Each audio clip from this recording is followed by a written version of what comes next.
Mocktails Retro Radio presents The Whistler.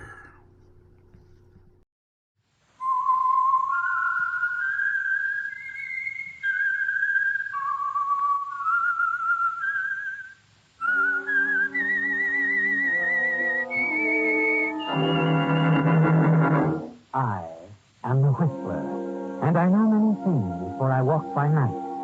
I know many strange tales hidden in the hearts of men and women who have stepped into the shadows. Yes, I know the nameless terrors of which they dare not speak. And now, the Whistler's strange story, The Chinese Elephant Puzzle.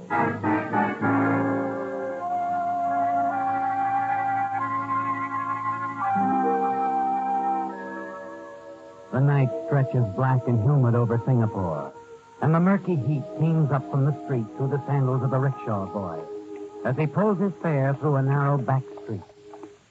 Inside the rickshaw, impeccably attired in a white linen suit that is not yet wilted, sits Elliot Wilson, agent for Crawford Pierce Incorporated, art importers and exporters. Finally, the boy jogs to a stop. Elliot Wilson steps out onto a dimly lit street corner, pays the rickshaw boy, and watches him trot off into the night. Once the boy is out of sight, Elliot turns, enters the door in the back of an ancient building. Inside the faintly lighted room, he moves unnoticed through the half-stupid crowd, through the tinkling glass curtain at the far end, and into a smaller room where Niels Hansen maintains his dingy headquarters. Hello, Hanson. Oh, hello, Elliot. I thought you were about due. Yes, I'm right on time. Did you ship the stuff out okay? Yes. The Chinese elephant puzzle is on its way to San Francisco. Passed inspection okay, huh? Perfectly. Why shouldn't it? Looks just like a small Chinese elephant. Puzzle with more than 100 interlocking pieces, so finely fitted you can hardly see the cracks. You can't tell by looking at it that it's packed with diamonds. It didn't rattle or anything, huh? No, rattles, nothing. Everything went fine. Simple as mailing a letter. And I checked again to be sure. It'll arrive in San Francisco on Friday. Uh-huh. This guy in Frisco, Jim Craig. You sure you can trust him? I'm positive. The gift shop he works for is a big customer of mine. Craig unpacks everything I send back. Friday, among other things, you'll receive the elephant puzzle. You take the diamonds I get there. You put the handsome little elephant on the shelf for sale, along with the other things. A very simple operation. Simple for you. I did the dirty work. I got the ice. That was our deal, Hanson. If you weren't satisfied with your cut, you should have said so before. My bargaining position wasn't much good, remember? A guy with a record like mine can't make very good deals. What about the payoff? When do I get my cut? Your cut? Why, right now, Hanson. Hey, what's the idea? Here's your cut. Hanson crumples to the floor, dead from the quick, calculated movement of your knife, Elliot. That was his cut, dead. You bend over him, make certain the payoff is final. And soon you're outside again, swallowed up in the pedestrian traffic of the Singapore night. You spend the next few days winding up your business affairs in preparation for your flight back to the States. And finally, the day of your departure arrives. Then you're airborne, the great plane streaking out across the South China Sea toward the Pacific, every hour bringing you hundreds of miles nearer to San Francisco. At last, on Monday, as you planned, you are there, setting down at Mills Field. And you're certain that Craig has received the elephant puzzle and its cargo of diamonds the Friday before. Less than an hour after you land, you're at the door of Jim Craig's apartment, and the anticipation within you mounts. But it isn't Craig who answers your ring. May I help you? Oh, I'm looking for Jim Craig. This is his apartment, isn't it? It was. I'm the house manager. What do you mean, it was? He moved? He's dead. Dead? But when? He was killed a week ago. A car hit him. A week ago, Elliot, Jim Craig was killed by a car a week ago. He wasn't alive last Friday to receive the elephant puzzle. He couldn't have unpacked it and taken the diamonds from it last Friday. You stand there stunned. Then you remember. The gift shop. That's it, Elliot. You've got to get to the gift shop where Craig worked. Find the puzzle and buy it. That's your only chance, Elliot.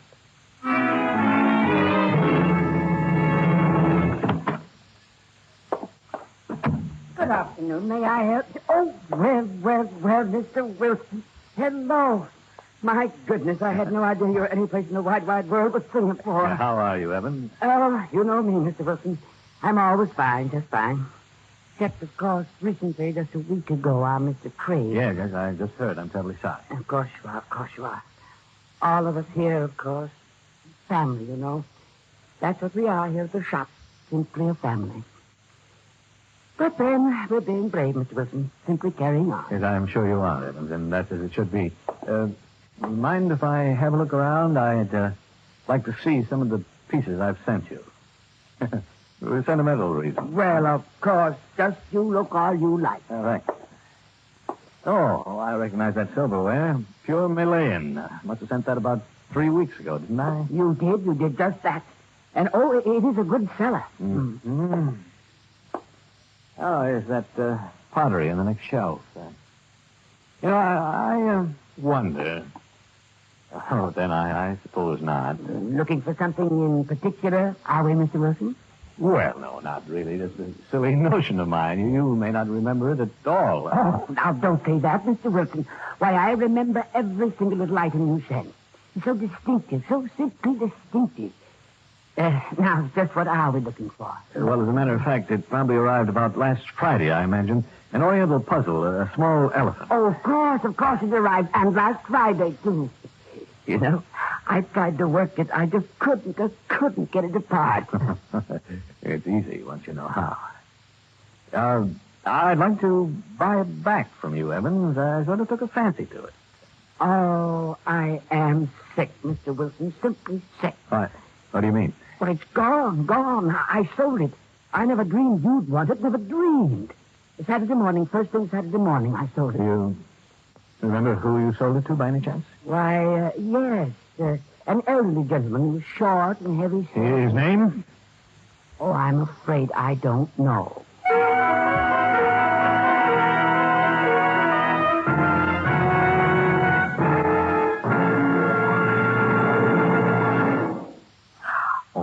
This is Alfred Hotchkiss speaking. Among the lesser-known contributions of the alluring Madame de Pompadour to the court of France were the steps she took to improve the nation's economy. In 1759, during one of her free moments, she influenced the crowd to appoint a new financial minister. The new minister wasted no time in making sweeping changes in the economy.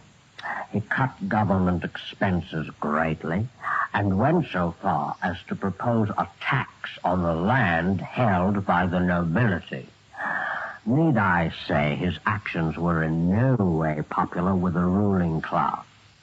They ridiculed his money-saving policies. They even associated his name with a new form of art that was then the rage. An art form in which the figures were reduced to their simplest form, black outlines on white. To the nobles, this was another way in which Etienne de Silhouette was saving money.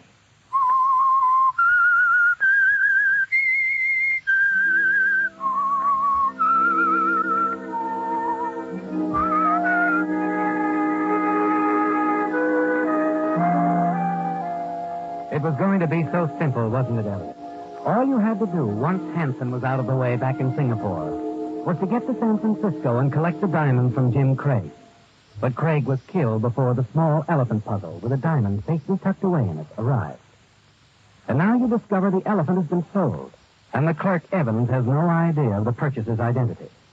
You turn and start slowly out of the shop, and then... Oh, Mr. Wilson. What? I just thought of something. The man who bought the Chinese elephant puzzle, as he was leaving the store, I remember he stopped to chat with one of the other clerks, with Miss Olinston. You mean you think she... Yes, she probably knows him by name. Just a minute, I'll ask.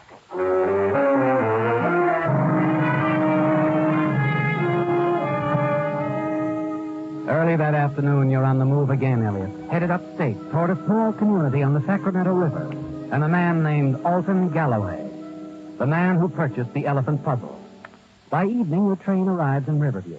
You duck into a small hotel and casually inquire about Mr. Galloway. And half an hour later, you're sitting in the large study of the Galloway home where he keeps his art collection.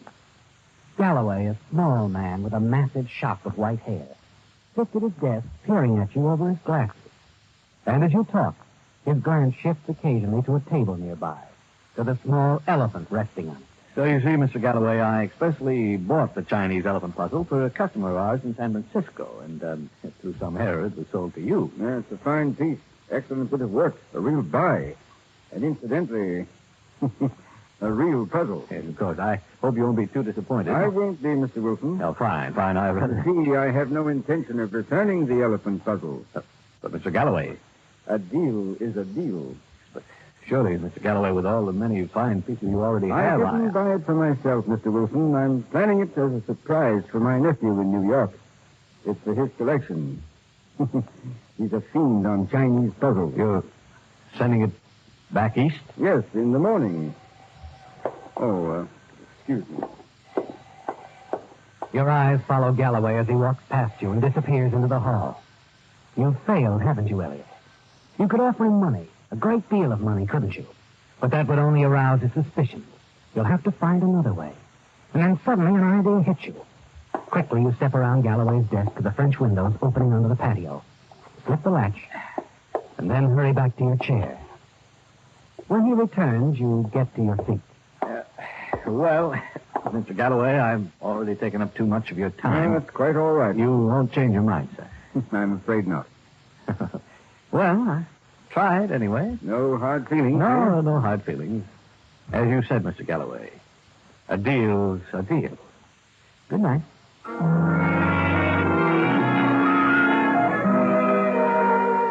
Outside in the shadows, you don't have long to wait, do you, Elliot? A half hour or so after you see the lights in the Galloway house go out, you move quickly to the patio, slip inside through the French windows. As you move cautiously around the desk across the study, you smile to yourself. Realize how simple it's going to be. You've only to remove the gems from the Chinese elephant puzzle, replace it on the table, and leave. And no one will ever know. Then, as you reach the table and pick up the elephant, I've been waiting for you, Mr. Wilson. you whirl at the sound of Galloway's voice. Then the lights go on. Galloway is sitting in the high-backed chair, a pistol resting in his lap. Surprised, Mr. Wilson? Look, Mr. Galloway, I knew you'd be back. I happened to see you from the hall while I was on the telephone. Saw you unlock the French windows. Now, if you'll kindly put the elephant back where you found it. Thank you. What's this all about, Mr. Wilson? Oh, all right, Mr. Galloway. Maybe we can make a deal. I'll give you $1,000 for the elephant puzzle. 1,000? Well. That is interesting.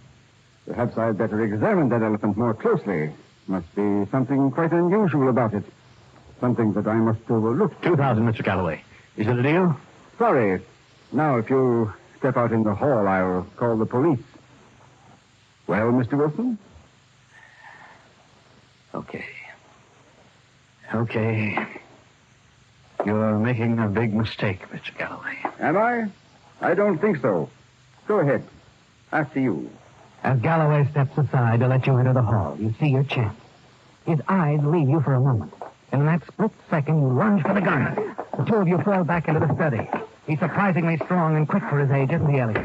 You're having trouble taking the gun away from him. Twice he jams the gun butt into your chest, and the pain is almost more than you can bear. But you hold on grimly. Finally, you manage to grab his wrist, twist it sharply, and then...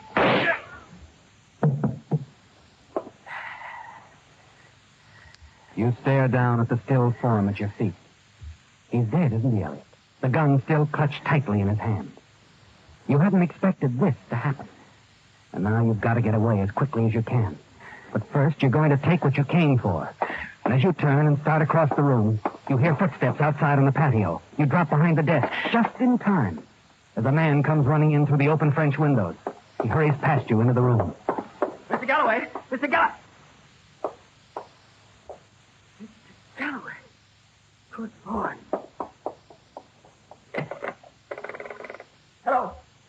Operator, get me the sheriff's office, quickly.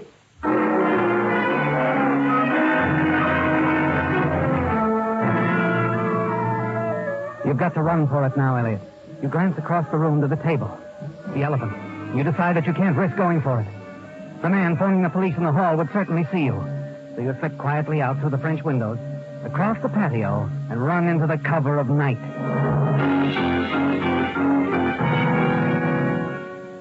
You walk along the quiet streets of the village for almost an hour, wondering what your next move will be. You've made up your mind, haven't you? You're not going back to San Francisco without the Chinese elephant puzzle and the gems inside it. The diamonds worth almost $250,000. Somehow you've got to get back inside that house. And then suddenly it all becomes clear to you. It's a bold move, Elliot, but you're certain it'll work. You turn around and head back toward the Galloway house.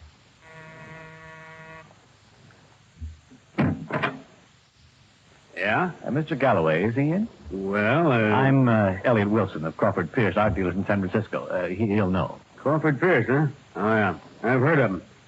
Come on in. I noticed the police car outside. Something wrong? Mr. Galloway is dead. I'm Sheriff Coster. Dead? That's impossible. I talked to him on the phone, only... It happened suddenly. I just can't believe it. Accident? Murder. Mr. Galloway murdered? Good heavens. You had an appointment with Mr. Galloway? Yes, as I did have an appointment with him. You see, we got some new pieces in from the Orient, and I thought he might be interested. Sheriff. Oh, all through in there, Perry? Yeah, it's all yours, Sheriff. I'm getting back to the office. Okay. Would you mind sticking around, Mr. Wilson? I might want to ask you a few questions. Oh, yes, I'll be glad to. Good. Now, Perry, I got a couple of things for you to do. When you get back, call the coroner. Hello. What? Oh, I didn't mean to startle you. I'm Amy Ettinger, reporter, Riverview Sentinel. How do you do? I also run a Lonely Hearts column. Oh, and if you ever want any recipes, write to Aunt Clara. That's me. You're Elliot Wilson, art dealer. Oh, yes, that's right. I overheard you telling the boyfriend. Boyfriend? Yeah, Chef Coster. We've been running steady for 5 years now. He doesn't approve of my working for a newspaper. Oh, I see.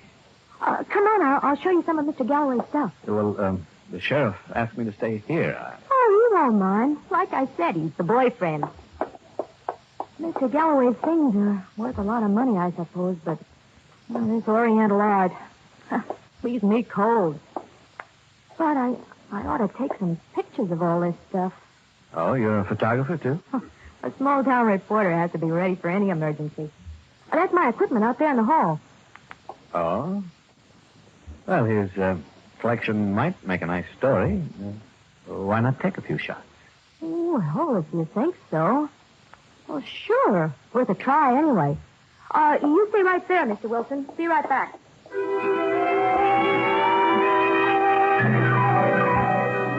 The opportunity you've been waiting for presents itself suddenly, doesn't it, Elliot?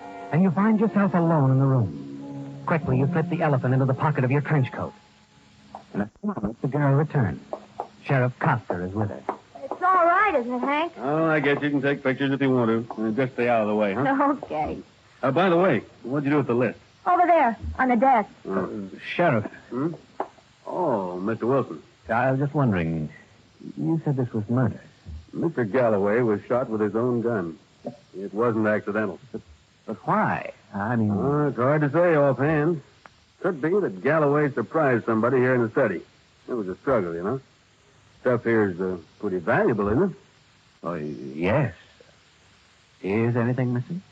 Haven't checked yet. We'll know as soon as I look over this list. List? Galloway kept a record of all this, sort of a catalog. Oh, yes, I see. Yes, of course, he would. Sure is a long list. Say, you're an art dealer. Maybe you could help us check this list. I'm not much on Oriental art. Of course, Sheriff. I'd be glad to.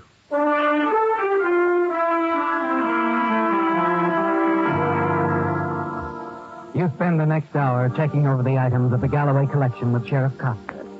And you're relieved to learn that the Chinese elephant puzzle isn't listed. It won't be missed at all. Everything else on the list is there. The sheriff thanks you for your assistance and he tells you that you're free to go. So you leave him thumbing idly through the catalog, Amy preparing to take her photographs of the murder scene. The Galloway collection.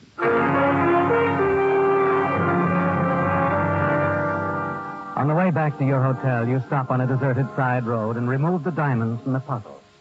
Smile as you gaze at them in the palm of your hand. Then you slip the gems into your pocket, finish breaking down the puzzle, and throw the pieces one at a time into the river. A quarter of an hour later, you walk into your hotel. Evening, Mr. Wilson. Oh, good evening. Could you tell me when I can catch the next train back to San Francisco? Let me see now. I don't believe there's one coming through till morning. Oh, not till then. Just a second. That's right. 8:35 in the morning. Oh, that's all right. Thank you. Leaving us so soon, Mr. Wilson? Oh, yes, I'm afraid I have to get back. Well, maybe next time you'll spend a little more time with us, huh? I wouldn't be surprised. Hope you enjoyed your visit. Yes, very much. I found my stay in Riverview pleasant. Very pleasant.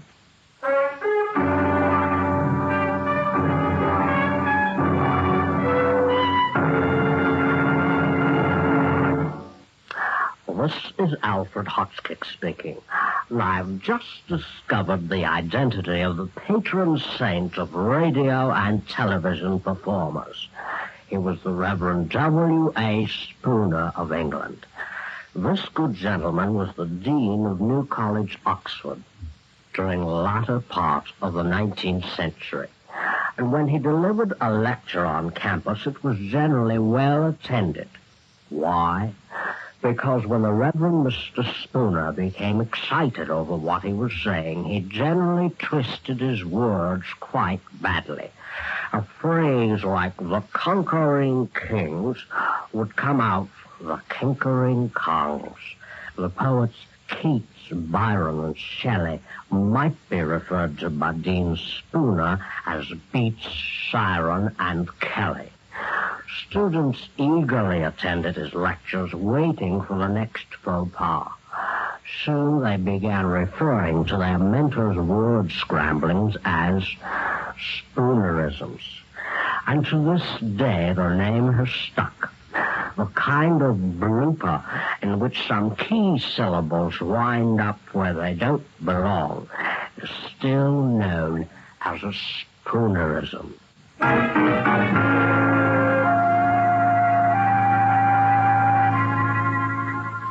The chase has ended, hasn't it, Elliot? The diamonds are once more in your possession. $250,000 worth.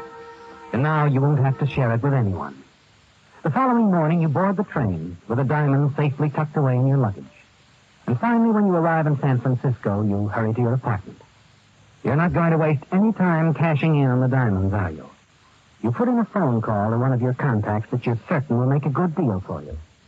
And then spend the rest of the day in your apartment. Early that evening, you're sitting at your desk examining the diamonds when the doorbell rings. You slip the diamonds into the desk drawer and close it.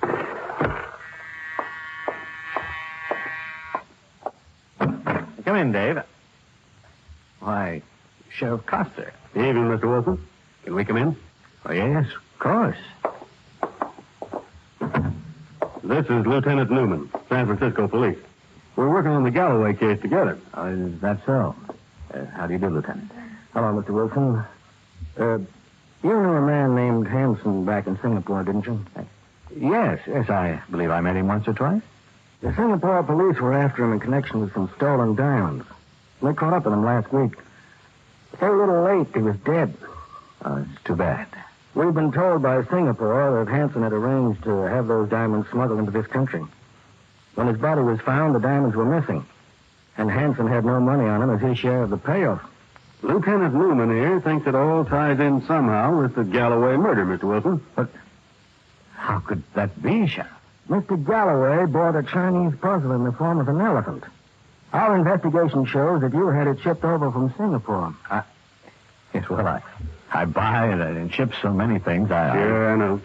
Well, anyway, that elephant puzzle is missing from Galloway's collection. Missing? But, Sheriff, you and I checked the catalog. It wasn't listed, I know. Yet Mr. Galloway hadn't gotten around to it yet. Well, then how do you know there was an elephant? These photographs Amy Ettinger took after you left. She happened to show them to me. I noticed something. I compared them with the photographs my deputy had taken earlier. What? Well, matter of fact, he was leaving the house as you came in. Anyway, in his photograph, the elephant puzzle was there on a small table not far from the body. In Amy's picture, it wasn't. I see. There were only 3 persons in that room. Now, look, Sheriff. I didn't take that elephant. Neither did Amy. That leaves you, Mr. Wilson.